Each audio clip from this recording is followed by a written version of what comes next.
lorsque nous dégustons le vin déjà, c'est pour en sentir les arômes, les effluves, et ce sont ces arômes qui nous plongent dans l'univers du vin, dans le plaisir de le déguster. Alors, à cette étape, nous avons deux fonctions d'olfaction.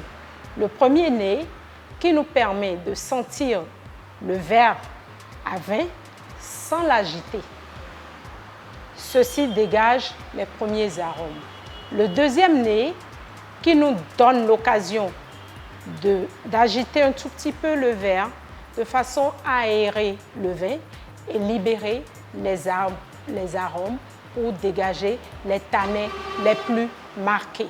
Pour parler des diverses familles d'arômes de vin,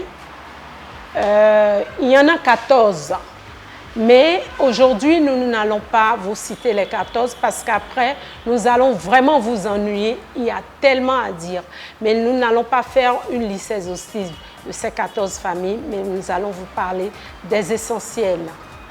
Alors, nous avons des arômes primaires. Ce sont des arômes de cépage. Par exemple, quand vous voyez sur une bouteille Merlot, Cabernet Sauvignon, Saint-Émilion, ce sont des cépages. Donc, ce sont des arômes de cépage, les arômes primaires. Ensuite, nous avons les arômes secondaires. Les arômes secondaires sont les arômes dont l'activité des levures et des bactéries proviennent de la fermentation alcoolique. Comme autre arôme, nous avons les arômes tertiaires. Les arômes tertiaires sont principalement issus de l'extraction du bois et plus encore du fût de chêne, c'est-à-dire ils sont issus de l'élevage chimique du vin en barrique. C'est pour ça que sur certaines bouteilles, vous voyez élevé en fût de chêne. Donc, c'est la réaction du vin au contact de la barrique qui fait de cet arôme un arôme boisé, par exemple. Et ça, c'est typiquement au vin élevé en fût de chêne. Nous avons des arômes fruités.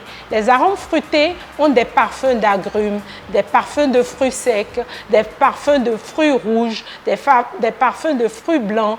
Nous avons des arômes floraux. Nous avons des arômes boisés, comme celui enlevé en fût de chêne dont vous avez parlé tout à l'heure. Vous avez des arômes épicés.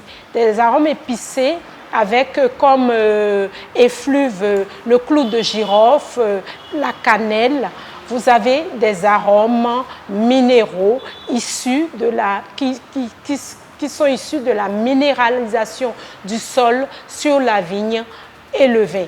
Nous avons des arômes végétaux, les arômes végétaux qui dégagent des effluves d'eucalyptus par exemple ou de cassis, et nous avons des arômes animaux et ces arômes se retrouvent dans les vins comme les Cahors, et nous avons également des arômes j'ai parlé de floraux, je crois. Je crois que j'ai brossé l'ensemble, au moins une douzaine déjà d'arômes, et il n'en reste que 2. Et je vous invite vivement à participer, à aller sur la page du Salon international du vin, parce que nous allons y publier le tableau des familles de tous les arômes, de manière à ce que vous puissiez prendre connaissance et aller dans les détails et les précisions. Je vous souhaite une bonne fête du vin, un bon salon du vin, et nous félicitons encore Madame Togbenon pour son initiative, son courage, et comme j'aime bien le dire, c'est une guerrière. Merci.